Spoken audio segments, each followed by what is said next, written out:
Welcome to square talks. నేను వాసవి సోమరాజ్. ఈరోజు మనతో ఉన్నారు senior lecturer, mathematics lecturer Madhusudan గారు మనతో పాటు ఉన్నారు. Hello sir.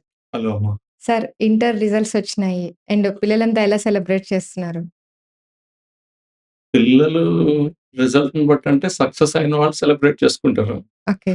పాపం మినిమమ్ మార్క్స్ రాని పిల్లలు మాత్రం కొంచెం బాధపడుతూ ఉంటారు. ఓకే. రిజల్ట్‌కి ఎక్కువ ఇంపార్టెన్స్ ఏం లేదమ్మా. అది ఎంతవరకు ఆ మినిమమ్ గ్రేడ్ దాటే వరకు పిల్లలు ఓకే. వర్క్ చేయాలి అంతే. ఓకే. ఇక ఈ జేఈఈ మెయిన్స్ ఈ కాంపిటేటివ్ ఫీల్డ్‌కెళ్ళే వాళ్ళకి మినిమమ్ 70 80% కావాలి. ఓకే. దానికోసం వాళ్ళు కష్టపడాలి అంతే గాని రిజల్ట్ ఎంత పెద్ద ఇంపార్టెంట్ అని అయితే నేను అనుకోను. ఓకే. రిజల్టే ఇంపార్టెంట్ అయితే ఇంకా కాలేజ్‌లో అడ్వర్టైజ్‌మెంట్స్, పబ్లిసిటీలు ఇవేమి అక్కర్లేదు. ఆ రిజల్ట్ చూసి వచ్చేయాలి పిల్లలు. ఓకే. అదంత ఇంపార్టెంట్ ఏం కాదు. చదువులో రిజల్ట్ ఒక పార్ట్ అంతే. ఓకే.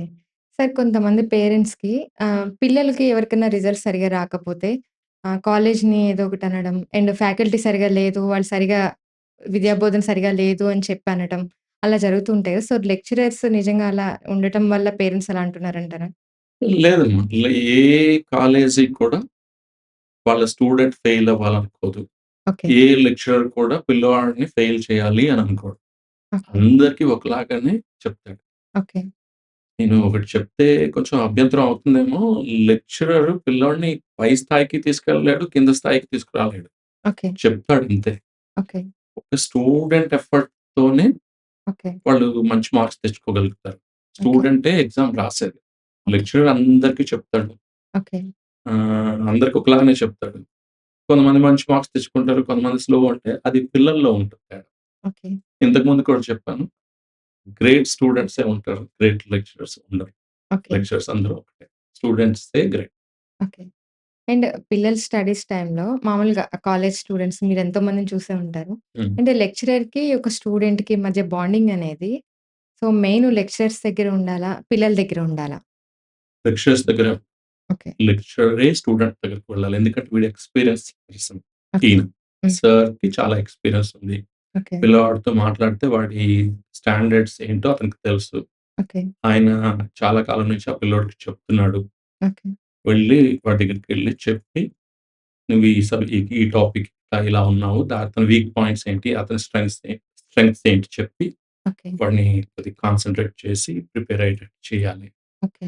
ఇక ఇవాళ రేపు ఏమైందంటే లెక్చరర్ అంటే రోబోలాగా రావటం, బోర్డ్ మీద రాయటం, వెళ్ళిపోవటం. ఓకే. పిల్లల్ని మాట్లాడనివ్వకుండా చేయటం ఇది చేస్తున్నారు. ఇది మంచిది కాదు. ఓకే. దీని వలన ఏంటంటే రిజల్ట్ అద్భుతంగా రావచ్చు. 10% రావచ్చు. కానీ దాని యూజ్ ఏమీ ఉండదు. ఓకే. అందుకని టీచర్ స్టూడెంట్ బాండింగ్ చాలా చాలా ఇంపార్టెంట్. ఓకే. అది గాక ఇంటర్మీడియేట్ స్టేజ్‌లో పిల్లలు గురువుని చాలా ఎక్కువగా నమ్ముతారు. మా అవును సార్. సార్, మా మేడమ్ అంటే చాలా గొప్పవాళ్ళ కింద చూస్తారు.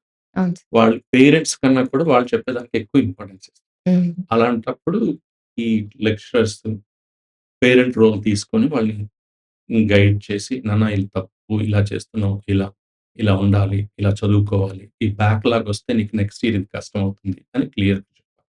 ఓకే. పేరెంట్స్ ఎందుకు బ్లేమ్ చేస్తున్నారు లెక్చరర్స్‌ని, కాలేజీలని అంటే, ఇవాళ రేపు పిల్లల్ని కాలేజీలో పడేసేసి వీళ్ళ పనులు వీళ్ళు చేసుకుంటున్నారు. వీళ్ళకి తెలీదు ఈ స్టూడెంట్ వీళ్ళ అబ్బాయి ఎక్కడికి వెళ్తున్నాడు, కాలేజ్‌కొచ్చాడా లేదా? హ్మ్. కాలేజీ నుంచి మెసేజ్ వస్తేనే వీళ్ళకి తెలుస్తది వీడు కాలేజ్‌కి వెళ్ళాడు అని. వీళ్ళకి ఏమి తెలీదు. కాలేజీ మీదే డిపెండ్ అయ్యి ఉంటున్నారు. ఓకే. అది కూడా కరెక్ట్‌గా నేను అనుకోను. మీ పిల్లలు మీరు కూడా కేర్ తీసుకోవాలి. ఎలా ఓకే. చదువుతున్నారు, ఏంటి మీరు కూడా చూసుకోవాలి. ఓకే. ఒకళ్ళని బ్లేమ్ చేస్తే ఎటువంటి ఉపయోగం లేదు. ఓకే. అండ్ చాలా స్టూడెంట్స్ అన్నాక చాలామంది రకరకాల మైండ్‌సెట్‌తో ఉంటారు పిల్లలు. కొంతమంది మొండితనంగా ఉంటారు. పూర్వం ఏంటంటే కొంచెం పిల్లల్ని కొడితే, తిడితే విని చదువుకోవడం అనేది కొంచెం గురువులు కూడా రెస్పెక్ట్ ఇస్తూ ఉండేవారు. హ్మ్.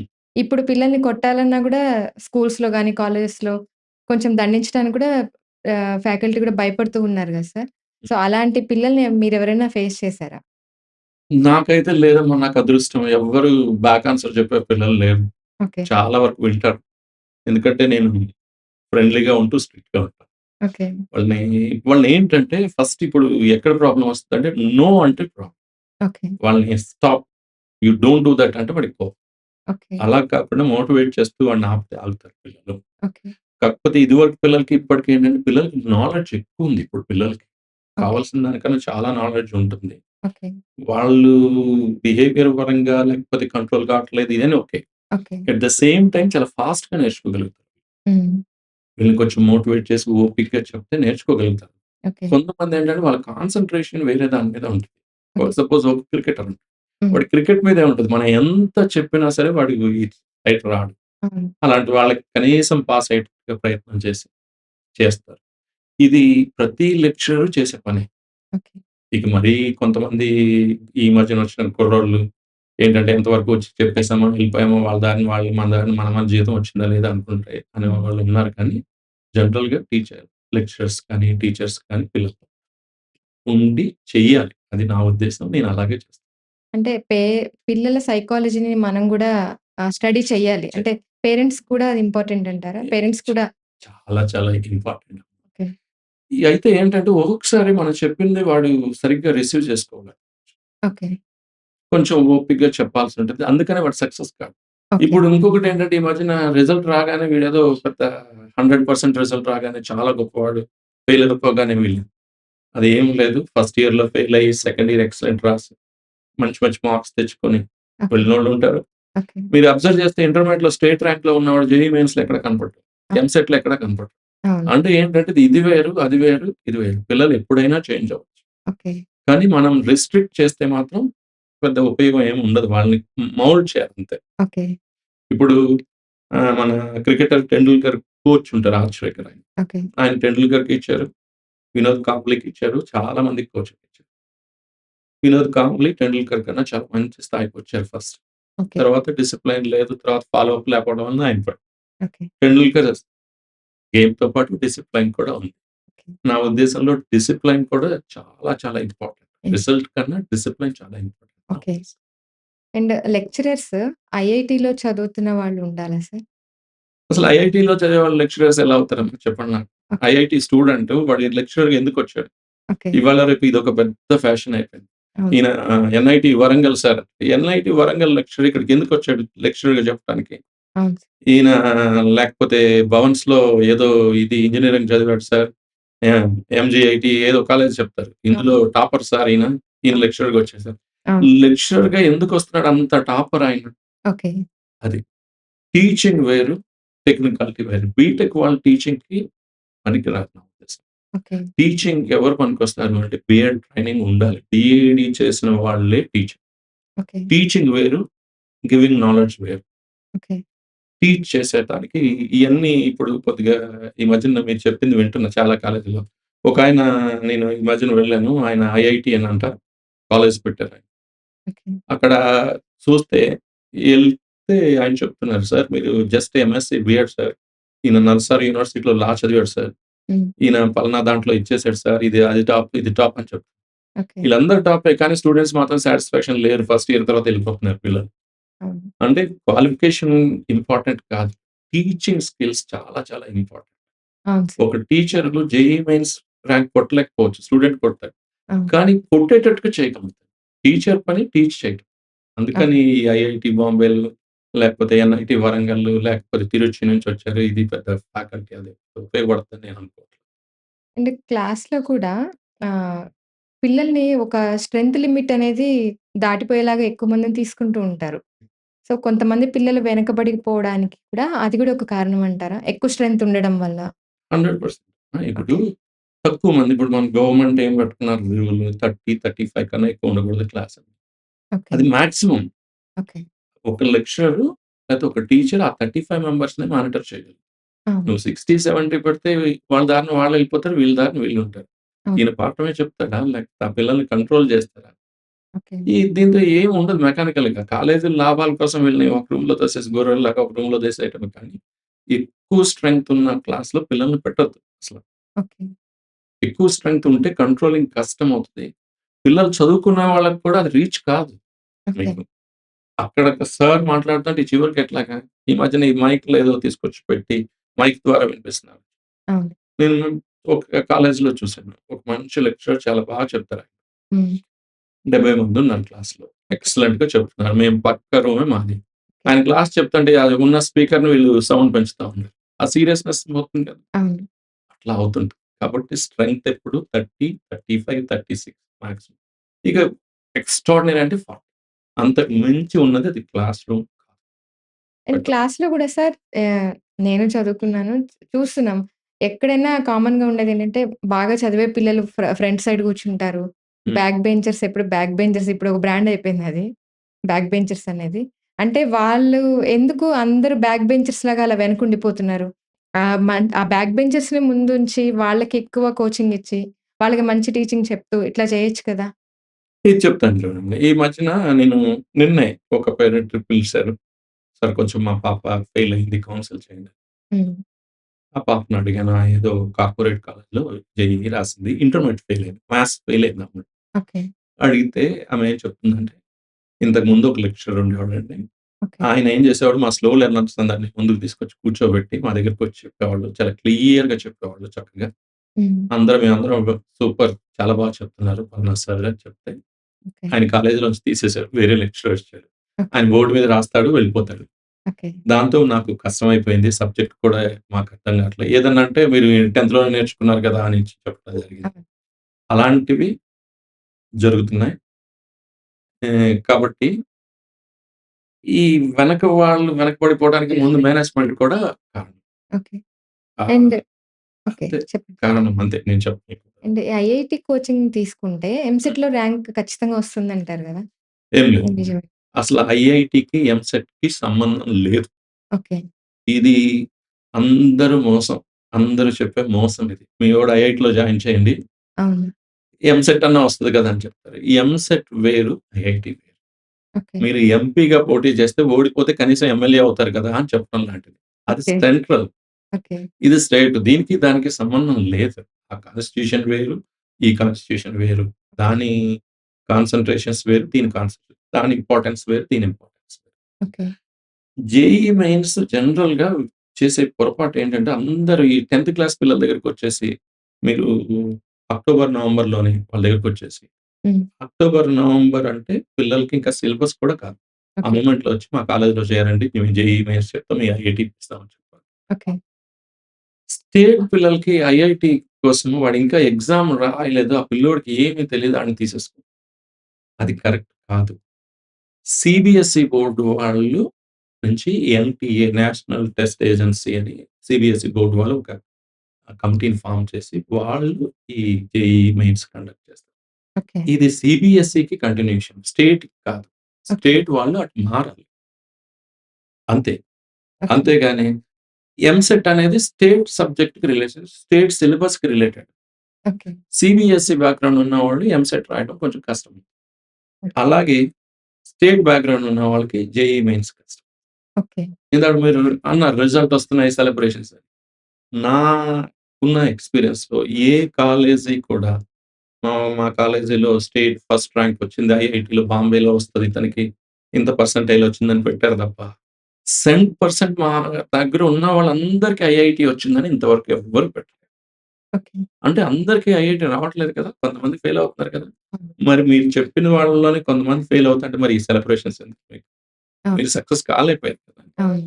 మరెందుకు ఆ సెలబ్రేషన్స్ చేస్తే అవును. ఇంకొకటి ఇప్పుడు మనిద్దరం ఒకే ఏజ్ గ్రూప్ వాళ్ళు ఓకే. అనుకుంటే, నేను సెలబ్రేట్ ఇద్దరం కలిసి కష్టపడి చదివాం. నేను సెలబ్రేట్ చేసుకుంటే మీకెలా ఉంటుంది? హ్మ్. అందుకని ఎప్పుడు లెక్చరర్స్ నేను చెప్పేది లెక్చరర్స్ ఎప్పుడు పేరెంట్ లాగా వ్యవహరించాలి. కొంచెం స్లో లెర్నర్ ఎవరుంటాడో వాడి సైడ్ ఉండాలి. పేరెంట్స్ ఎప్పుడు కొంచెం వీక్‌గా ఉన్నవాడి సైడే ఓకే. వాళ్ళ సైడ్ ఉండి ఏం పర్వాలేదు నాన్న ఈసారి నీకు మిస్ అయినా నెక్స్ట్ టైమ్ వస్తది. నేనున్నాను. నువ్వు ఇక్కడ ఈ మిస్టేక్ చేసావు. ఇలా చేయండి అని చెప్పాలి. ఓకే. అది పోయింది ఇప్పుడు. రిజల్ట్ రాలేదు అనంటే వాడు పనికిరానోడు. ఆ లెక్చరరు పనికిరానోడే, ఆ స్టూడెంటు పనికిరానోడే, ఆ కాలేజీ పనికిరాదు. హ్మ్. ఈ రిజల్ట్ అనేది మినిమమ్ మార్క్స్ అంతే. ఓకే. సర్టిఫికేట్ కోసం రాసేది అదంతే. హ్మ్. అంతేగాని అదే లైఫ్ లాగా చేస్తున్నారు. అది మంచిది కాదు సొసైటీకి. ఓకే. అండ్ ఈ సీబీఎస్‌ఈ ఇందాక మీరు చెప్పారు కదా! ఐఐటీ కోచింగ్స్ ఇవేమైనా ఉంటే సీబీఎస్‌ఈ నుంచని. కానీ మరి చిన్న పిల్లలకి ఆహ్, mostly first class, second class పిల్లలకి ఐఐటీ కోచింగ్ అని చెప్పి ఇప్పుడు జాయిన్ చేసుకుంటున్నారు. హ్మ్. అంటే అది ఏ స్టేజ్ నుంచి ఐఐటీ కోచింగ్‌కెళ్ళొచ్చు? అంటే మరి ఇంత చిన్న పిల్లలకి కరెక్ట్ అంటారా ఇలాంటివి? చిన్న పిల్లలు మీరు ఫస్ట్ క్లాస్ అంటే ఆ పిల్లలకి ఏం ఏం తెలుససలు? తెలీదు. ఏం తెలుసు? ఇప్పుడు మా బాబు ఉన్నాడు సెవెంత్ క్లాస్ పిల్లోడు. ఆ పిల్లోడిని ఇంకా మేము ఎత్తుకుంటాం. హ్మ్. అంటే చిన్న పిల్లలు వాళ్ళు. అవును. మెంటల్‌గా ఉండొచ్చు. వాళ్ళకి తెలివితేటలు అవన్నీ ఉంటాయి. కానీ, వాళ్ళు దేనికి వెళ్ళాలో వాళ్ళకి ఇంకా క్లారిటీ ఉండదు. ఆ సబ్జెక్ట్ మీద గాని, దేని మీద గాని. అవును. ఒకవేళ నిజంగా వాడికి కొంతమందికి తెలిసిపోతది. ఈ సెవెంత్, ఎయిత్‌లోనే వాళ్ళకి కొద్దిగా ఒక సబ్జెక్ట్ సైడ్ ఇంట్రెస్ట్ ఉంటది. అవును. దాని సైడ్ కొంచెం ఎంకరేజ్ చేస్తాం. హ్మ్. అందుకని ఈ ఎయిత్ వచ్చిన కాడి నుంచి ఏ సబ్జెక్ట్ ఇంట్రెస్ట్ ఉందో దాని మీద బేసిక్స్ కొంచెం ఎక్కువ ఇప్పుడు నా దగ్గరికొచ్చే పిల్లలు అదే అడుగుతారు. ఓకే. నా దగ్గరికి ఎవరైనా పేరెంట్స్ తీసుకొచ్చి పెడతారు పిల్లల్ని. హ్మ్. సార్ వీడికి కొంచెం మ్యాథ్స్ ఇంట్రెస్ట్ ఉంది అనంటే, ఈ మధ్యన కొంచెం కౌన్సిల్ చేస్తున్నాం. కౌన్సిల్ చేసి అడుగుతాం. వాళ్ళతో మాట్లాడితే తెలిసిపోతుంది వాడికి ఇంట్రెస్ట్ ఉందా? ఆ లాజిక్ ఉందా లేదా? హ్మ్. ఇప్పుడు మ్యాథ్స్‌లో 100% 100 మార్క్స్ వచ్చినాయంటే వాడికి జేఈఏ ఇంకంతే. అట్లా పెట్టేస్తున్నారు. అది హ్మ్. కరెక్ట్ కాదు. 10థ్ క్లాస్ అనేది బేసిక్ ఎడ్యుకేషన్. హ్మ్. 10థ్ క్లాస్‌కిని ఇంటర్మీడియేట్ ఎడ్యుకేషన్‌కి చాలా గ్యాప్ ఉంటది. హ్మ్. 10థ్ మ్యాథ్స్‌కి, ఇంటర్ మ్యాథ్స్‌కి చాలా తేడా. హ్మ్. కాబట్టి వెంటనే డిసైడ్ చేయకూడదు. ఇప్పుడు ఈ 8థ్ క్లాస్ నుంచి నిజంగా వాడికి మ్యాథ్స్ మీద ఇంట్రెస్ట్ ఉంటే, ఆ 8థ్, 9థ్ నుంచి కొంచెం బేసిక్స్ కొంచెం ఎక్కువ చెప్పుకుంటా. 10థ్ దాటేటప్పటికల్లా కొంచెం ఎక్కువ హై స్టాండర్డ్‌లో వాడు ఈజీగా అదే టాపిక్‌ని కొంచెం బాగా చేసేటట్టుగా చేస్తే అక్కడి నుంచి పర్వాలేదు. అంతేగాని ఫస్ట్ క్లాస్‌కి నేను చూసాను. తెల్లారుజామున 5కి కోచింగ్. 5-6:30 వరకా లేకపోతే 4:30-5:30 వరకు ఈ నల్లకుంటలో కోచింగ్ అండి. మా బాబుని తీసుకెళ్ళి. వీడు తీసుకొనొస్తే నేను వాకింగ్ నుంచి వస్తున్నాను. వీడిని తీసుకొనొస్తున్నాను. వాడు నిద్రపోతూనే ఉన్నాడు ముందు. హ్మ్. అంత అవసరం లేదన్నమాట. లైఫ్‌లో వాళ్ళకి ఏదిష్టమో అది చేయిస్తే బాగా షైన్ అవుతారు. ఓకే. నీకేదిష్టమో, పేరెంట్‌కి ఏదిష్టమో అది చేయిస్తే పిల్లలు చదవరు. నిన్న నేను వెళ్ళిన కేస్ అది. హ్మ్. పేరెంట్‌కి ఇంట్రెస్ట్. హ్మ్. మ్యాథ్స్ బాగా వచ్చింది. జేఈఈ మెయిన్స్ చదువుతాను. హ్మ్. స్టూడెంట్‌కి దాని మీద అంత గ్రిప్ లేదు. అంత ఇంట్రెస్ట్ లేదు. అవును. ఇంకొకటి నేను చేయలేని పని. హ్మ్. నా కూతురు చేయాలి, నా కొడుకు చేయాలని పేరెంట్స్ ఇలాంటివి చేస్తుంటారు. ఇది అవును. ఎప్పటికీ కరెక్ట్ కాదు.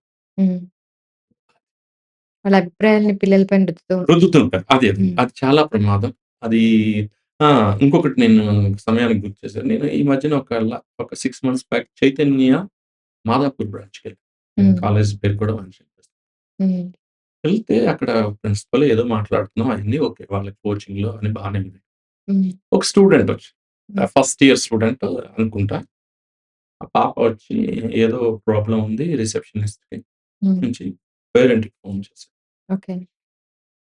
ఇక మేము వెళ్లి ఎవరి కోసం వెళ్ళామో మా అమ్మాయి కూడా అక్కడే ఉంది. హ్మ్. వాళ్ళిద్దరు పక్క పక్కనే ఉన్నారు. నేను ముందుండి మాట్లాడుతున్నా. ఆ పేరెంట్ ఏం చెప్తుందంటే ఇది ఇంటికొచ్చేస్తానని చెప్తుంది ఆ పాప. హ్మ్. ఆమె చెప్తుంది నీకు మార్క్స్ తక్కువొచ్చినాయి. హ్మ్. నీకు ర్యాంక్ రావాల్సిందే. రాకపోతే నువ్వు చచ్చిపో. కానీ ఇంటికి మాత్రం రావద్దని. రాదు. ఇలాంటి పేరెంట్స్ ఉంటే పిల్లలు ఎలా అయిపోతారు? ఆ పిల్లలు కూర్చొని ఏడుస్తుంటే నేను అడిగాను మా అమ్మాయిని ఎందుకు ఏడుస్తుందంటే ఇట్లా అంటున్నారు వాళ్ళ మమ్మీ. "నీకు మార్క్స్ తక్కువొచ్చినాయి. నీకు ర్యాంక్ రాకపోతే నువ్వు చచ్చిపోవాల్సిందే" అని. హ్మ్. ఇప్పుడేమైందంటే ఒక కాలేజీలో ఒక కాలేజీలో 100% పిల్లలు క్వాలిఫైయే కాదు. హ్మ్. ఇప్పుడు వీళ్ళందరూ చనిపోవాలి. ఎవరి తప్పు? పేరెంట్స్. ఇట్లా రిజల్ట్‌కి ఎక్కువ ఇంపార్టెన్స్ ఇవ్వకూడదు. అవును సార్. ఎడ్యుకేషన్ ఇంపార్టెంట్ అంతే. హ్మ్. అదే లైఫ్ కాదు. అవును. డిసిప్లైన్ కూడా చాలా చాలా ఇంపార్టెంట్. ఎడ్యుకేషన్ ఉండి డిసిప్లైన్ ఉంటే మంచి స్థాయికి వెళ్తారు. ఎడ్యుకేషన్ ఉండి డిసిప్లైన్ లేకపోతే చాలా ప్రాబ్లమ్. డిసిప్లైన్ ఉండి ఎడ్యుకేషన్ లేకపోయినా సరే లైఫ్‌లో అవును. అండ్ పేరెంట్స్ కూడా రిజల్ట్స్ కోసం పరుగులు పెట్టిస్తూ ఉంటారు పిల్లల్ని. అదే అండ్ వాళ్ళకి రిజల్ట్స్ రాలేదు. హ్మ్. ఇన్‌కేస్ ఒక ఇయర్ ఫెయిల్ అయ్యారు. సో, హ్మ్. ప్రాబ్లమ్ ఏం లేదు. బట్ పేరెంట్స్ ఆ ఫెయిల్యూర్ ఏమైనా వచ్చిందంటే పిల్లలు తీసుకోగలిగినా పేరెంట్స్ తీసుకోలేరు. అండ్ ఈ ఎట్లా ముందుకెళ్ళిపోవాలి, వీళ్ళ అభిప్రాయాలను ఎలా రుద్దుతున్నారో వాళ్ళకిష్టమైనది చేయిస్తూ, వీళ్ళు కష్టపడి చదువుతూ ఫెయిల్ అయితే పొరపాటున ఒక ఇయర్ ఫెయిల్ అయితే, పేరెంట్స్ దాన్ని తీసుకోలేక అప్పుడు కూడా వాళ్ళ అభిప్రాయాలను రుద్ది పిల్లల్ని ఇంకా బాగా కృంగదీసేసి, ఇంట్లో హ్మ్. కూర్చోబెట్టి, హ్మ్. వాళ్ళు చూడు, వీళ్ళు చూడు వేరే వాళ్ళతోటి పోల్చుతూ పిల్లల్ని మానసికంగా కుంగిపోయేలాగా చేస్తున్నారు. అవును. సో, పేరెంట్స్ ఇలా చేయడం వల్ల వాళ్ళకే నష్టం కదా సార్ అలా అవును. చేస్తే. కానీ కాలేజీలో ఏం చేస్తాయంటే పేరెంట్స్ ఎలా ఉన్నారో అలాగే మారుతున్నారు. హ్మ్. వాళ్ళకి అడ్మిషన్స్ కావాలంతే. ఒక హ్మ్. కాలేజీ ఇదివరకు విపరీతమైన ఫెయిల్యూర్స్ ఉండేవాళ్ళు. కానీ జేఈఈ మెయిన్స్ స్టాండర్డ్స్ బాగా ఉండేవి. ర్యాంక్స్ వచ్చాయి. కొన్ని రాకపోయేది గానీ హై స్టాండర్డ్‌లో చెప్పేవాళ్ళు. హ్మ్. ఇక్కడ క్యూ కట్టేవాళ్ళు అడ్మిషన్స్. ఓకే. కొంతమందికి ఇచ్చేవాళ్ళు కూడా కాదు. వాళ్ళకి కావాల్సింది. హ్మ్. తర్వాత ఏం చేశారంటే జేఈఈ మెయిన్స్ 0 అయిపోయింది. హ్మ్. ఇంటర్మీడియేట్ 100% రిజల్ట్ వచ్చింది. హ్మ్. వస్తుంది. తీసుకొస్తున్నారు వాళ్ళు ఎలాగో బట్ 90% 80% రిజల్ట్ పెంచారు ఇదివరకు మీద. ఓకే. ఇప్పుడొచ్చినోడికి అందరికి దండం పెట్టి అడ్మిషన్ తీసుకోరా నాయనా అని చెప్తున్నారు. హ్మ్. లేదండి మాకక్కడ ఇక్కడ అంటే లేదు కట్టి ఎంతో కొంత కట్టు అని చెప్పేసి బతిమలాడి తీసుకోవాల్సొస్తుంది. ఓకే. సిస్టమ్ మార్చు. ఓకే. అది మారకుండా ఉంటే స్టాండర్డ్స్ ఎప్పుడు స్టాండర్డే ఇంపార్టెంట్. ఓకే. రెప్యుటేషన్, స్టాండర్డ్ అవి చాలా చాలా ఇంపార్టెంట్. హ్మ్. రిజల్ట్ కోసం అన్ని కాలేజీల్లాగా ఇప్పుడు కార్పొరేట్ కాలేజీలో 100% రిజల్ట్. మరి ఓకే. వాళ్ళెందుకొస్తున్నారు స్కూల్స్‌కి గిఫ్ట్‌లిచ్చి మీరొచ్చి మా దగ్గర చేరండి, చేరండి, చేరండి అని ఎందుకు పెట్టుకుంటున్నారు? హ్మ్. డైరెక్ట్ రావాలి కదా! అద్భుతమైన రిజల్ట్ కదా! మీకు అన్ని కాలేజీలు చూస్తున్నారు కదా! టీవీల్లో ఆటిల్లో ఐఐటీ బాంబేకి ఒక 1000 మంది, ఒక అవును. చైతన్య నుంచి, నారాయణ నుంచి 2000 మంది, అవును. ఇంకో కాలేజీ నుంచి ఇంకొక మంది ఇట్లా చెప్తున్నారు. అవును. ఈ కార్పొరేట్ కాలేజెస్ కానీ మామూలుగా అన్ని కాలేజీలు ఇది ఒక్క కాలేజ్ అని కాదు. అందరూ ఇట్లా చెప్తున్నారు. హ్మ్. మరి అన్ని సీట్లున్నాయి ఐఐటీలో. లేదు. నిజంగా అన్ని సీట్లుంటాయి. హ్మ్. అంతమంది ఎళ్ళిపోతే అడ్మిషన్స్ రావాలి కదా! అవును. రావట్లేదు. కాబట్టి వర్త్ ఉన్న పిల్లలకొస్తుంటాయి. రాని పిల్లలు కొంచెం వర్త్ అంటే నేననేది ఆ సైడ్ ఉన్న. హ్మ్. వాళ్ళు వేరే సైడ్ వెళ్తారు. హ్మ్. వాళ్ళు చదువుకుంటారు మంచిగా. హ్మ్. మన వ్యవస్థ ఎటుపోతుందంటే నీకు చదువు ఉంటేనే లైఫ్, చదువుకోకపోతే లైఫ్ లేదన్నట్టుగా చేస్తున్నారు. అది కరెక్ట్ కాదు. అవును. ఇప్పుడు నేను చదువుకునేటప్పుడు నాతో పాటు ఉన్న టాపర్ మా ఊళ్ళోనే ఉన్నాడు. వ్యవసాయం చేసుకుంటున్నాడాయన. అప్పుడు హ్మ్. టాపరు గోల్డ్ మెడల్ దఫ మెడలు అయి తీసుకున్న అతనేం లేడు. హ్మ్. నార్మల్‌గా ఉన్నవాళ్ళు ఎక్సలెంట్‌గా వెళ్ళాడు. ఇక్కడ బనారస్ యూనివర్సిటీలో ప్రొఫెసర్‌గా ఉన్నాడాయన. హ్మ్. ఒక నార్మల్ స్టూడెంట్. ఓకే. ఆయన అక్కడికెలా ఎళ్ళాడు? అప్పుడు కూడా టీచర్స్, లెక్చరర్స్ అలాగే ఉంటాయి. హ్మ్. ఇలా అవుతుంది. అండ్ పేరెంట్స్ కూడా గ్రూప్స్‌లో గూడా కొంచెం పార్షియాలిటీ ఉంటది. ఎంపీసీ అంటే అది చాలా ఫేమస్ గ్రూప్ అని. అది తీసుకుంటేనే మా అబ్బాయి ఒక బెస్ట్ పొజిషన్‌లో ఉంటారు మా పిల్లలు ఫ్యూచర్‌లో అని. వాళ్ళకి ఇంట్రెస్ట్ లేదు. మ్యాథమెటిక్స్ ఇంట్రెస్ట్ లేదు. వాళ్ళు హ్మ్. సీఈసీకెళ్ళిపోతామన్నా, హ్మ్. హెచ్‌ఈసీ తీసుకుంటామన్నా, అది చాలా తక్కువగా చూడడం పేరెంట్స్ కూడా. హ్మ్. అది తీసుకుంటే ఇంక మా పిల్లలు అంటే సమాజంలో గూడా మా పిల్లలు చాలా చిన్న గ్రూప్‌కెళ్ళిపోయారు. ఏదో తక్కువ గ్రూప్‌కెళ్ళిపోయారు. అంటే గ్రూప్స్‌లో పార్షియాలిటీ చూపిస్తుంటారు పేరెంట్స్ కూడా. చదువు పిల్లోడు చదువుతున్నాడా? ఈ పేరెంట్స్ కోసం చదువుతున్నారా? అతను పిల్లోడి కాంపిటీషన్ ఫ్యూచర్ కోసం పేరెంట్స్‌కి. చేస్తున్నారు కదా! నేను చెప్తాను ఐఐటీ బాంబేలో చదివాడు, అక్కడ చదివాడు మంచి ప్యాకేజీ వచ్చినా సరే, మేనేజ్మెంట్ కింద ఇతను వర్కర్‌గా పనిచేయాల్సింది. ఈయన మేనేజర్ కాదు. అవును. ఎంపీసీ వాడు. ఆ సీఈసీ, హెచ్‌ఈసీ నుంచి, ఎంబీఏ నుంచి వచ్చిన వాళ్ళ కింద పనిచేయాలి. హ్మ్. వాళ్ళే మేనేజ్మెంట్ లెవెల్‌కి వెళ్తారు. అవును. చాలా తప్పు. ఒకళ్ళు ఒక్క చేతి వేళ్ళే ఒకలాగా లేవు. ఒక అవును. ఇంట్లో పుట్టిన నలుగురు పిల్లలే ఒకలాగా ఉండరు. అవును. ఒక్కళ్ళు ఒకలాగా ఉంటారు. అవును. మీకు ఎంతసేపు ఎంపీసీయే గొప్ప, ఎంపీసీ గొప్ప అంటే ఇప్పుడు చూస్తున్నాం గదా! ఏమైపోయిందో మనకి హ్మ్. ఐటీలో జాబ్‌లు ఎలా అయిపోయినాయి. చాలా మంది ఆ! జాబ్స్ ఇంజినీరింగ్ కాలేజెస్ అన్నీ పోయిన సంవత్సరమే బోలెడు సీట్లు ఖాళీగా ఉండిపోయినాయి. అవును. కానీ ఏదో వస్తది. ఐఐటీలో చదివితే వస్తది. ఐఐటీలో కూడా రావట్లేదు. విల్ కమ్ అగైన్ అంటారు.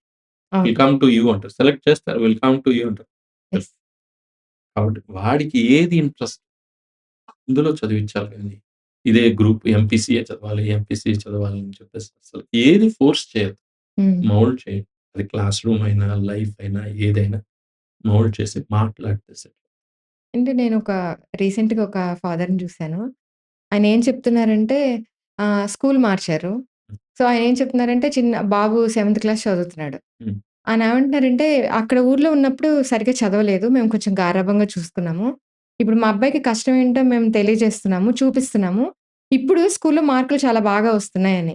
నేనడిగాను, "అంటే ఏంటి కష్టం ఎలా తెలిసింది మీ బాబుకి ఒకేసారి?" అని అడిగాను. అడిగితే, "నేను రోజు జాబ్‌కెళ్తున్నాను." ఒక బిజినెస్ చేస్తున్నారాయన. ఆ జాబ్‌కెళ్తున్నప్పుడు నేను మా బాబుని గూడా తీసుకొని వెళ్తున్నాను. అక్కడ నేను బాక్సులు నువ్వు పట్టుకొని మొయ్యరా అంటే వాడు మోస్తున్నాడు. అంటే అదేంటి చిన్న పిల్లాడితో ఇలా చేయించడం తప్పు కదా! తప్పు గదా! హ్మ్. చదువుకోమని ఎంకరేజ్ చేయండి. బట్ ఇలా చేయడం ఏంటి అని అడిగా. హ్మ్. అడిగితే ఆయన చెప్తున్నారు. మా నాన్న ఎంత బరువు మోసి ఇంత సంపాదిస్తుంటే హ్మ్. నేను స్కూల్‌లో చదవగలుగుతున్నాను. హ్మ్. నాకు ఫీజ్ ఎలా పే చేస్తున్నాడు మా నాన్న. ఎంత కష్టపడి ఇట్లా చేస్తుంటే నాకు ఫీజ్ పే చేయగలుగుతున్నారు. హ్మ్. అది మా అబ్బాయికి అర్థం కావాలని నేను రోజు స్కూల్ నుంచొచ్చాక హ్మ్. బాక్సులు మోయడానికి తీసుకెళ్తున్నాను. హ్మ్. వాడు బాగా మోస్తున్నాడు. హ్మ్. స్కూల్‌లో మార్కులు కూడా చాలా బాగా వస్తున్నాయి అని చెప్పారు. Very good. నిజంగా అది గుడ్. పిల్లలకి అది అర్థం చేసుకొని ఆ! వస్తున్నాయంటారా? చాలా మంచి పని చేశారు. కానీ ఊళ్ళోనే ఆ పని చేయాల్సింది. ఇక్కడికి యాహ్! తీసుకొచ్చి హైదరాబాద్‌లో తీసుకొచ్చి ఆ కార్పొరేట్ స్కూల్‌లో ఏసి తెలియజేయడం ఎందుకు? ఊళ్ళో తెలియజేస్తే అవును. ఊళ్ళోనే బాగా చదివేవాడు కదా! మరి ఇక్కడికెందుకు తీసుకొచ్చారు ఆ పిల్లోడిని? అవును. ఆ! కానీ ఇలాగే చేస్తే వాడు అయి మోయటంలో ప్రాక్టీస్ అవుద్ది తప్ప చదువులో ప్రాక్టీస్ రాదు. అవును. అని నేనదే చెప్తున్నానన్నమాట. తెలియజేయటం అంటే వాళ్ళకి చెప్పటం. హ్మ్. ఇట్లా కొంచెం ఇలా కాదు ఇలాగ అని కొంచెం మోటివేట్ చేయాలి. యాహ్! అంతేగాని బండలు మోపిచ్చేసి తెల్లవార్లు ఎలి గొలుసులతో కట్టేసి ఇట్లా చేసి ఇలా వస్తుంది అనంటే వాడేం నేర్చుకుంటాడంటే ఇలా కూడా చేయొచ్చా? రేపు పొద్దుట ఈ పిల్లోడు పెద్దోడయిన తర్వాత నా కొడుకుని కూడా ఇట్లాగే మోయించాలని తెలుసుకుంటాడు. అవును. లేకపోతే చదవడనే ఫీలింగొస్తుంది. యాహ్! అలా బిజినెస్ నాలెడ్జ్ పెరుగుతుంది అవి ఆ! చూస్తే. స్టడీ అంతేగాని నాలెడ్జ్ ఇలా కాదు. ప్రతీదీ మనం నెగెటివ్‌గా తీసుకొని ప్రతీదీ కంపారిజన్ నిన్న మొన్న నేనెప్పుడు చెప్తాను. మనం అక్కడ కలిసినప్పుడు కూడా చెప్పాను. కంపారిజనే మొదటి ప్రాబ్లమ్ ఇవాళ రేపు ప్రతి ఒక్కళ్ళకి కంపారిజన్. హ్మ్. నేను అన్నాను లేదు. మన ట్రైన్‌లోనో ఎప్పుడో మాట్లాడుకుంటుంటే జర్నీ చేసేటప్పుడు నాకు కొంచెం ఫైనాన్షియల్ ప్రాబ్లమ్ ఉందని ఏమో అన్నాను. హ్మ్. నేనిక్కడే ఉంటే ఈ ట్రైన్ మొత్తంలో ఎవరికైనా ఫైనాన్షియల్ ప్రాబ్లమ్ లేదు అని చెప్తా చూద్దాం. ప్రతి ఇవన్నీ ఒక్కరు ప్రతి చెప్తారు. ఒక్కళ్ళకి ఉంటది. ఏదో ఒక ప్రాబ్లమ్. అంతేగాని మనం వాళ్ళకుంది కదా! వీళ్ళకి లేదు కదా! అనే కంపారిజన్. మన లిమిట్‌లో మనం చేయగలిగింది చేయటం. చక్కగా పిల్లల్ని పాజిటివ్‌గా ఓకే. ఎక్కువ ఫోర్స్ చేయొద్దు పిల్లల్ని. మోటివేట్ చేయండి. చదువుతారు. మంచి బ్రహ్మాండంగా చదువుతారు. ఓకే. మేమైతే పిల్లల్ని ఫోర్స్ చేయం. మా ఫ్యామిలీలో ఎవ్వరం హ్మ్. పిల్లల్ని ఫోర్స్ చేయం. చదువుకోండి అని చెప్తాం. కనీసం కోపడటం గాని అలాంటిదేం లేదు. నాన్న ఈసారి ఎందుకు తక్కువొచ్చినాయి జాగ్రత్తగా చూసుకో అని చెప్తాం. ఓకే. వాళ్ళు అలాగే చదివారు, చదువుతున్నారు, చదువుతారు కూడా. అంతే. యాహ్! అండ్ వాళ్ళు ఇంకొకటి చెప్పారు. బాబుని మేము అక్కడ ఉన్నప్పుడు ఎన్విరాన్మెంట్ అంతా వేరేలా ఉంది విలేజ్‌లో. మేము సిటీకొచ్చిన తర్వాత మా బాబు బిహేవియర్ చాలా మారింది. ఎందుకంటే మా చుట్టూ ఉన్న వాళ్ళందరూ కొందరు తెలిసిన వాళ్ళు ఎడ్యుకేటెడ్ ఉన్న పీపుల్ ఉన్నారు. హ్మ్. వాళ్ళ దగ్గర వాళ్ళ ఇంటికి మేము వెళ్తూ ఉన్నాము. హ్మ్. వెళ్తూ ఉన్నప్పుడు వాళ్ళ ఇంట్లో పిల్లల్ని చూస్తూ మా బాబు మంచిగా నేర్చుకుంటున్నాడు హ్మ్. అని చెప్తున్నారు. హ్మ్. నాకొక క్వెషన్ ఏంటంటే, అంటే చుట్టూ ఎన్విరాన్మెంట్ అలాంటి వాళ్ళు ఉంటే ఓకే. పిల్లలు సెట్ అయిపోతారా? పేరెంట్స్ ఎట్లా ఉన్నా ఓకేనా? ఏం లేదు. ఉంటే మారొచ్చేమో. కానీ హ్మ్. Parents correct. ఒక ఎన్విరాన్మెంట్ మారిపోతే మారిపోతారు అనేది ఏం లేదు. ఇప్పుడు పేరెంట్స్ ఫాదరు, మదరే ఫస్ట్ వాడికి గురువు, దైవం అన్నీ. అవును. వాళ్ళు వాళ్ళ నుంచి వాళ్ళ జీన్స్‌లోంచి వస్తారు. వాళ్ళని అబ్జర్వ్ చేసే అవును. అర్థమైందా? వాళ్ళు ఏం చేస్తున్నారు, నాన్న ఏం చేస్తున్నాడు, అమ్మ ఎలా చెప్తుంది అని చూసి నేర్చుకుంటారు వాళ్ళు. అవును. అప్పుడు నాన్న ఫ్రీగా వాడిని మాట్లాడనిస్తే వాడి అభిప్రాయం ఫ్రీగా చెప్తాడు. అవును. బెల్ట్ పెట్టి కొడితే వాడి నోట్లోంచి మాట రాదు. వాడు ఏం చెప్పడు అవును. కదా! మనం ఫ్రీగా పెంచితేనే పేరెంట్స్ ఇంపాక్ట్ ఉంటుంది. హ్మ్. తర్వాత పీర్ గ్రూప్ ఇంపాక్ట్ కూడా ఉంటుంది. కానీ పేరెంట్స్ చేసేది నా అభిప్రాయం ప్రకారం పేరెంట్స్ చాలా ఇంపార్టెంట్ రోల్. అవును సార్. అదే ఇవాళ రేపు ఏమైపోతుందంటే పేరెంట్స్ జాబ్స్‌కెళ్ళిపోయి కాలేజీల్లో, స్కూల్‌లో, రెసిడెన్షియల్‌లో ఇల్లు పడేస్తారు. అవును. వాళ్ళు ఏదైనా చెప్పుకోవాలంటే ఎవరికి చెప్తారు? అవును. ఎవరికి చెప్పుకోగలుగుతారు? ఎవరు తీసుకుంటారు వాళ్ళు ఏదైనా బాధ చెప్పాలంటే? మదరో, ఫాదరో చూసుకోవాలి. లేకపోతే వాళ్ళ చుట్టాలు ఎవరికైనా చెప్పుకోవడానికన్నా ఉంటారు. యాహ్! వీళ్ళు మరీ దారుణంగా నేను కాలేజీ హాస్టల్‌కెళ్తే వాళ్ళు మా అమ్మాయి అందులో ఉంది. ఆ అమ్మాయి చెప్తది. ఏదన్నా అడిగితే "ఏంటి తింటాకొచ్చావా నువ్వు? తినటానికే వస్తున్నారా మీరు? చదువుకోవడానికి వస్తున్నారా?" అంటున్నారు ఏదన్నా అడిగితే. అవును. ఇంక అలాంటప్పుడు వాళ్ళు ఏం అడుగుతారు పిల్లలు? ఏం చేయగలుగుతారు? నేను ఇలాంటివి. నేను రీసెంట్‌గా విన్నాను సార్ కాలేజ్ మా రిలేటివ్స్ పాప కోసం వెళ్ళాను. హ్మ్. ఆయన ప్రిన్సిపల్ అట నాకు తెలీదసలు. నేను హ్మ్. ప్రిన్సిపల్ గారు అనుకోలేదు. ఆయన ఆడపిల్లల్ని తిడుతున్నారు. హ్మ్. మీకింట్లో మసాలాలు, కారాలు ఎక్కువ పెట్టేసరికే హ్మ్. మీరిక్కడికొచ్చి అవి తినేసి ఏం చదవకుండా కూర్చుంటున్నారు. మీకు ఉప్పు, కారాలు తగ్గిస్తే చదువుతారు అని. నా మరి ముందే అరుస్తున్నారు. ప్రిన్సిపల్ గారట ఆయన. ఇలాంటివన్నీ చేస్తే ఆ పిల్లలు ఎలా తయారైపోతారు? మనం ఒక్క రిజల్టే ఐఐటీయే లైఫ్ అనుకుంటారు. అది ఏం కాదమ్మా. ఐఐటీలో సూసైడ్స్ ఎందుకుంటున్నాయి చెప్పండి? అవును. ఐఐటీలో ఉద్యోగాలు రాకపోవడం ఎందుకుంటున్నాయి? అవును. ఎన్‌ఐటీలో చదువుకొని ఇగో ఇప్పుడు లెక్చరర్స్‌గా జూనియర్ కాలేజ్‌లో లెక్చరర్స్‌గా ఎందుకొస్తున్నారు వాళ్ళు? అవును. అక్కడ కూడా ఉంటది. ప్రాబ్లమ్స్ అన్నీ ఉంటాయి. మనకేంటంటే వీడు ఇంటికొచ్చి ఎయిత్ క్లాస్ నుంచి వీడి అవును. Target parent. పేరెంట్‌కి చెప్తూ ఉంటాడు. మీ బాబు రేపు బాంబే ఐఐటీ వస్తే విపరీతం 24 మినిమమ్ 24,00,000 పర్ యానమ్ ఉంటదండి. ప్యాకేజ్ ఉంటది. బాగా ఉన్నాడు పిల్లోడు. మంచి ఇంటెలిజెంట్ చాలా చక్కగా ఉన్నాడండి. లేదండి మ్యాథ్స్ జీరో ఉంది అనంటే ఐఐటీ బాంబే ప్రొఫెసర్స్ వస్తారు మా దగ్గర. వాళ్ళే చెప్తారు. ఈ జీరో నుంచి 100 చేస్తామని చెప్తారు. వస్తాడు వీడు. చేరుతాడు. చేరిన తర్వాత పాపం ఉంటాడు. కొంచెం ప్రయత్నం చేస్తాడు. తర్వాత అర్థం కాదు. వాడు స్పీడ్‌గా చెప్పుకుంటూ వెళ్తాడు. హ్మ్. మీ ఇంటికొచ్చిన ఫ్యాకల్టీ వేరు. అక్కడ చెప్పిన ఫ్యాకల్టీ వేరు. ఆ ఫ్యాకల్టీ అసలు పట్టించుకోరు. ఓకే. అదీ కాక హర్ట్ అయ్యేటట్టుగా మాట్లాడతారు. ఇది హ్మ్. చాలా చాలా చీప్ టెక్నిక్ ఇవాళ ఎడ్యుకేషన్ సిస్టమ్‌లో అందరూ ఉపయోగించేది. ఓకే. ఒక బ్రైట్ స్టూడెంట్ ఉంటాడు. హ్మ్. బ్రైట్ స్టూడెంట్ వచ్చి నా దగ్గర డౌట్ అడిగాడు. చాలా చిన్నదది. ఓకే. సిగ్గు లేదా నీకు ఈ మొఖానికి ఇంత కూడా రానోళ్ళు ఎందుకొస్తారు ఈ ఐఐటీ కాలేజ్‌లో మా కాలేజ్‌లో ఈళ్ళు గాదు. చాలా టాపర్సే చదువుతారు. నీకు బుద్ధుందో లేదో ఇలాంటోళ్ళందరూ వస్తారని అంటాడు. ఓకే. ఈ పీర్ గ్రూప్‌లో వీళ్ళు ఆళ్ళ నుంచి నేర్చుకుంటారో లేదో గానీ వీడు అది మనసులో ఉండిపోద్ది. ఇంకొకసారి అడగడు. కావాల్సిన ఆన్సర్ రాలేదసలు. రాదు. హ్మ్. అదే విషయం నేనదే చెప్తున్నాను. నేను అన్నప్పుడు ఆ పేరెంట్‌కి అది వెళ్లి ఆ లెక్చరర్స్‌ని అడిగినప్పుడు వాళ్ళు చెప్పారు, "మేము చెప్పామండి అన్నీ చదవమన్నారని." ఆ పాపని నేనడిగితే, "లేదు ఇది అవసరం లేదు. ఇయన్నీ స్కిప్ చేసేసారు. ఓన్లీ ఎగ్జామ్‌కి ఇంపార్టెంట్ ఏదో 20 క్వెషన్స్ చదవమన్నారు. అవి చదివాను. అవి రాయలేకపోయాను నేను. అందులో కొన్నొచ్చినియి, కొన్ని రాలేదు. కానీ పేరెంట్స్‌తో మాత్రం ఆళ్ళేం చెప్తున్నారంటే, మేము అన్నీ చెప్పాము. అన్నీ నేర్చుకోమని చెప్పాము. మీ పాప అబద్ధం చెప్తుంది" అని. ఓకే. ఇప్పుడు పేరెంట్ ఏమనుకుంటాడంటే, అంత పెద్ద లెక్చరర్ ఎందుకు అబద్ధం చెప్తాడు? నా పాపే అబద్ధం చెప్తుంది. కానీ ఆమె చెప్పేదే నిజం. యెస్. ఇలాంటివి చేస్తూ ఉంటారు. అండ్ చివరిగా ఒక క్వెషన్ సార్. హ్మ్. మీ దగ్గర ఎంతోమంది స్టూడెంట్స్ చదువుకున్నారు. హ్మ్. ఎంతోమంది మేబీ చాలా మంది సెటిల్ గూడా అయ్యారిప్పుడు. హ్మ్. అండ్ వాళ్ళని మీరెప్పుడైనా కలుస్తూ ఉంటారా? సెటిల్ అవ్వటం కాదమ్మా! వాళ్ళ పిల్లలు కూడా పెద్దోళ్ళయిపోయారు. ఓకే. పిల్లలు నేను నాకు లక్ ఏంటంటే ఒక ఇద్దరు ఆడపిల్లలు చదివారు. ఓకే. వాళ్ళిద్దరు చదివేటప్పుడు ఒక బాబు వాడింకా పుట్టలేదు. వాడు ఓకే. పుట్టి తర్వాత మళ్ళీ నా దగ్గర ఇంటర్మీడియేట్ వరకు నైన్త్ క్లాస్ నుంచి ఇంటర్ వరకు చదువుకొని ఇప్పుడు ఆస్ట్రేలియాలో ఉన్నాడు. ఇంజినీరింగ్ కూడా అయిపోయి ఆస్ట్రేలియాలో ఉన్నాడు ఆ బాబు. హుహు. వాళ్ళ పిల్లలు చాలా మందిని కలుస్తారు. కలుస్తారు. కలిసినప్పుడు చక్కగా మాట్లాడతారు. ప్రాబ్లమ్ ఏంటంటే నేను వాళ్ళని గుర్తుపట్టలేను. ఓకే. కొంచెం ఈ సైట్ వలన అయ్యుండొచ్చు ఇది. కొంతమందేంటంటే, "సార్ మమ్మల్ని గుర్తుపట్టలేదా? మర్చిపోయారా మీరు?" అని కోపాలొస్తాయి. ఎస్పెషల్లీ ఆడపిల్లలకి. "మమ్మల్ని ఓకే. మర్చిపోయారు సార్." ఓకే. ఎందుకనంటే, వాళ్ళు పెరిగిపోతారు కదా! వాళ్ళు మనకెలా అవును. తెలుస్తది. కొంతమందయితే వాళ్ళే వచ్చి పలకరిస్తాడు. మొన్న నా దగ్గర చదువుకున్నాడు బాబు సుమన్ అని. అతను అదే ఆ సుమన్ గురించి చెప్పాలి. అతను ఎంఈసీ చదువుకొని చాలా మంచి స్థాయిలో ఉన్నాడు ఆ బాబు. హుహు. నేను వాడినసలు గుర్తే పట్టలేదు. హ్మ్. వెళ్ళి నాకు చెయ్యి పెట్టి అడ్డం పెట్టి ఆపితే నేను చూసి మళ్ళీ పక్క నుంచి వెళ్ళిపోతున్నా. "ఆగండి, ఆగండి సార్ నేను మీ స్టూడెంట్‌ని. ఓకే. మీ దగ్గర చదివాను. నేను సుమను పలానా ఇయర్‌లో చదివాను. నేనిప్పుడు పలానా కంపెనీలో మంచి పోస్ట్‌లో ఉన్నాను" అని చెప్పాడు. హ్మ్. విచిత్రం ఏంటంటే వాడు చెప్పి వెళ్ళిపోయేదాకా కూడా నాకు గుర్తురాదు. హ్మ్. కొంచెం మర్చిపోయాను నేను. దాటిన తర్వాత గుర్తొచ్చి ఆహా! ఈ సుమను, ఈ కృష్ణకాంత్ ఈ బ్యాచ్. అంటే ఆ పక్కన వాడి పేరు చెప్తే అప్పుడు తెలిసింది. నాకలా మర్చిపోతుంది. ఓకే. ఈరోజు, ఈరోజు మార్నింగ్ ఒక పేరెంట్ ఫోన్ చేశారు. నేను ఎక్కడో పక్కనున్నాను. ఈమె వైఫ్ ఎత్తారు. ఎత్తితే నేను మహంత్ వాళ్ళ ఫాదర్‌నండి. సార్‌తో మాట్లాడాలి అని. వస్తారు ఆగండి అని పెట్టేసాడాయన. మళ్ళీ తిరిగి చేశారు. సార్ బాగున్నారా? నమస్తే అది ఇది అని చెప్పారు.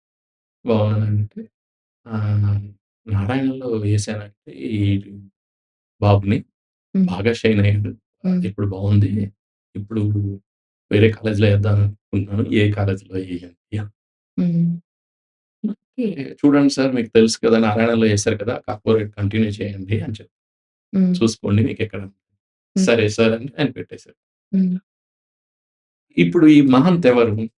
హ్మ్. ఎక్కడ చదివాడు? ఈ నంబర్ నా దగ్గర లేదు. హ్మ్. ఈయనెవరంటే ఇరిగేషన్ మినిస్టర్‌కి పీఏ. హ్మ్. పీఏగా చేసేవాడు పాత గవర్నమెంట్‌లో. ఆయన హ్మ్. ఆఫీసర్. హ్మ్. ఆళ్ళ బాబు ఎయిత్ క్లాస్ చదివాడు ఒక సంవత్సరం నా దగ్గర. ఓహ్! ఇప్పుడు నైన్త్, 10థ్ ఆయన నారాయణలో చదివాడంట. హ్మ్. అప్పుడు వచ్చాడు. హ్మ్. ఎంత గ్రేట్ ఎయిత్ క్లాస్ 1 ఇయర్ చదివితే ఆ పేరెంట్ ఆయన పెద్ద ఆఫీసర్ ఆయన ఫోన్ చేసి నాకు చెప్తున్నాడు. మీ దగ్గరికొచ్చిన తర్వాతే వాడు సెట్ అయ్యాడండి. కొద్దిగా డిసిప్లైన్, టైమింగ్ మీరు పట్టుకున్నారు. బాగా షైన్ అయ్యాడు. ఇప్పుడు ఇంటర్మీడియేట్ మీరు ఎక్కడన్నా ఉంటే అక్కడికి వేద్దామని చూస్తున్నాను. అది ఆయన ఇంటెన్షన్ అది. నేనేం చెప్పానంటే నాకు గుర్తులేదు. మా అంతంటే ఇంటర్మీడియేట్ ఏమో ఆయన ఇంటర్మీడియేట్ అయిపోయింది. వేరేది నేను అనుకున్నా. ఇలాంటివి జరుగుతూ ఉంటాయి. నాకు స్ట్రెంగ్తే నా స్టూడెంట్స్. నా దగ్గర చదువుకున్న స్టూడెంట్స్ పాపం వాళ్ళు మాట్లాడితే ఎంతో, ఎంతో సంతోషం అనిపిస్తది. ఇప్పుడు ఆల్‌మోస్ట్ రిటైర్మెంట్ స్టేజ్‌లో పిల్లలు మాట్లాడుతుంటే సార్ నేను నా స్టూడెంట్. ఒక అమ్మాయయితే ఎప్పుడో నాకు 26 ఇయర్స్ ఉన్నప్పుడు చదివింది. హ్మ్. స్వాతి అని. ఆ అమ్మాయి యూఎస్ ఎళ్ళిపోయి వాళ్ళ పిల్లలు పెద్దోళ్ళయిపోయారు. ఆ అమ్మాయి ఇప్పటికి కూడా టీచర్స్ డేకి ఫోన్ చేస్తది. ఓకే. మా సార్‌కి తెలుసు ప్రభు ఉన్నాడు. హ్మ్. ఇలా ఎంతోమంది ఒకసారి నేనొక పెళ్ళికి వెళ్తే అమ్మాయి పెళ్ళికి నేను, నా వైఫ్ వెళ్తే, ఆమె స్టేజ్ మించి ఆ ఎంగేజ్‌మెంట్‌లో అక్కడి నుంచి దిగొచ్చేసింది. హ్మ్. సారొచ్చారు, సారొచ్చారు. హ్మ్. ఎందుకంటే సంతోషమే. మా హ్మ్. పిల్లలు వద్దమ్మా అలా ఉండు అని చెప్పి. చాలా నా దగ్గర చదువుకున్న పిల్లలు నన్ను గొప్పోడిని చేశారు. వాళ్ళు చదువుకొని అవసరం సార్ గ్రేట్ అని వాళ్ళు ప్రూవ్ చేశారు. అంతే తప్ప నేను మళ్ళీ గ్రేట్ స్టూడెంట్స్ ఉంటారు. గ్రేట్ టీచర్స్ ఉండరు. మంచి టీచర్స్ ఉంటారు. స్టూడెంట్ గ్రేట్‌గా లేకపోతే మనం ఎంత చెప్పినా సరే థాంక్ యూ సార్. చాలా వాల్యుబుల్ ఇన్ఫర్మేషన్ ఇచ్చారు పిల్లలకి. సో, ప్రతి ఒక్కరు ఇది తెలుసుకొని ఇంకా పేరెంట్స్ కూడా చాలా మారాలి. ఈరోజు మీరు చెప్పిన విషయాన్ని గూడా. థాంక్ యూ సో అవును. మచ్. నేనేం చెప్దాం అనుకుంటున్నా అంటే చాలా మంది పేరెంట్స్ కంపారిజన్‌లు పెడుతున్నారు. రిజల్టే అనుకున్నారు. హ్మ్. రిజల్ట్ ఒక పార్ట్ అంతే. ఫెయిల్ అయిపోతే పిల్లోడిని ఇంట్లోంచి పంపించేస్తాం. పంపించం కదా! అవును. వాడిని కొంచెం మోటివేట్ చేసి మదరు హ్మ్. సన్‌కి మదరు, డాటర్‌కి ఫాదర్ చెప్తే వింటారు. అవును సార్. వాళ్ళని కొంచెం మోటివేట్ చేసి కూర్చోబెట్టి చెప్తే పిల్లలు షైన్ అవుతారు. వీళ్ళు సరిగ్గా సక్సెస్ కాకపోతే, సక్సెస్ అంటే నేను ప్రాపర్‌గా వీళ్ళు చదువుకోకపోతే, ఏదో పాస్ అయిపోయి ఐఐటీలు కాదు. ప్రాపర్‌గా వీళ్ళని చేయకుండా ఈ గాయపరిచి, సైకలాజికల్‌గా వీళ్ళని ఇబ్బంది పెడితే, వీడు రేపు పొద్దుట సొసైటీలోకొచ్చిన తర్వాత ఇలా ఇబ్బంది పెట్టడమే గొప్ప విషయం అని అదే చేస్తారు. వీళ్ళందరూ రేపు సొసైటీలోకొచ్చిన తర్వాత అట్లా ఫ్యూచర్ కదా వీళ్ళే. అవును వీళ్ళని సార్. కొంచెం జాగ్రత్తగా డీల్ చేయాలి. దీంట్లో కాలేజ్ మేనేజ్మెంట్స్ థింక్ చేయాలి. ఈ లెక్చరర్స్‌ది ఏముండదమ్మా. మీరు రిజల్ట్ కోసమే పని చేయండి అంటే వాళ్ళు రిజల్ట్ కోసమే పని చేస్తారు. అవును సార్. పేరెంట్స్ ఎలా చెప్తే కాలేజ్‌లో అలాగే నడుస్తుంటాయి. పరిగెట్టకుండా చక్కగా వాళ్ళకి వాల్యూస్‌తో ఉన్న ఎడ్యుకేషన్ నేర్పిస్తే మాత్రం బావుంటుందని నా ఉద్దేశం. Thank you sir. Thank you. చూసారు గదా! అసలు పిల్లలకి ఫస్ట్ పేరెంట్స్ అనేవాళ్ళే మొదటి గురువు. సో, పేరెంట్సు వాళ్ళ అభిప్రాయాలు పిల్లల మీద రుద్దడం కాకుండా, పిల్లలకి ఏం కావాలి అని మీరు గ్రహించగలిగితే, వారు నిజంగా భవిష్యత్తులో ముందుకెళ్తారు. లేదా మీ అభిప్రాయాలను గౌరవిస్తూ ఉంటే వారెప్పుడు మీ ముందే ఉంటారు. వాళ్ళ జీవితంలో ఏమి సాధించలేరు. ఎప్పుడు మీ అభిప్రాయాలకి కట్టుబడిపోయి, వాళ్ళ జీవితాన్ని వాళ్ళు త్యాగం చేస్తూ ఉంటారు. అందుకనే చాలామంది పిల్లలు ముందుకెళ్ళకపోవడానికి పేరెంట్స్ పాత్ర చాలా ముఖ్యం ఉంది. సో, ముందు మారాల్సింది మీరు. ఆ తర్వాత పిల్లలతో మీరొక బాండింగ్ అనేది మంచిగా ఏర్పరచుకోవాలి. వాళ్ళకేం కావాలి? ఏంటి? వాళ్ళెందుకు మూడీగా ఉంటున్నారు? ప్రతి నిమిషం వాళ్ళని మీరెంతసేపు వాళ్ళు కాలేజీలో ఏం చేస్తున్నారు? స్కూల్లో ఏం చేస్తున్నారు? బుక్స్‌లో ఏం రాస్తున్నారు? ఇదే కాదు. మానసికంగా వాళ్ళు ఎలా ప్రవర్తిస్తున్నారు? వాళ్ళ ప్రవర్తన ఎలా ఉంది? వాళ్ళు సొసైటీలో ఏం ఫేస్ చేస్తున్నారు? ఇవన్నీ ముందసలు వాళ్ళు మీకు చెప్పాలంటే మీకు వాళ్ళకి మధ్యన ఒక మంచి బాండింగ్ అనేది ఇంపార్టెంట్. సో, పేరెంట్స్‌లా కాకుండా కొంచెం ఫ్రెండ్లీగా మీరు వారితో ఉండగలిగితే, వారికేం కావాలో వాళ్ళు కూడా చెప్తారు. మీరు వాళ్ళ అభిప్రాయాన్ని గౌరవించడానికి ప్రయత్నించండి ఫస్టు. సో, మీరు గౌరవించగలిగితే వాళ్ళు మీ ఇష్టమే కాదు, వాళ్ళ ఇష్టానికి తగిన గుణంగా ముందుకు వెళ్ళడానికి ప్రయత్నిస్తారు. సో, వాళ్ళ లైఫ్‌లో సక్సెస్‌ఫుల్‌గా ముందుకెళ్తారు.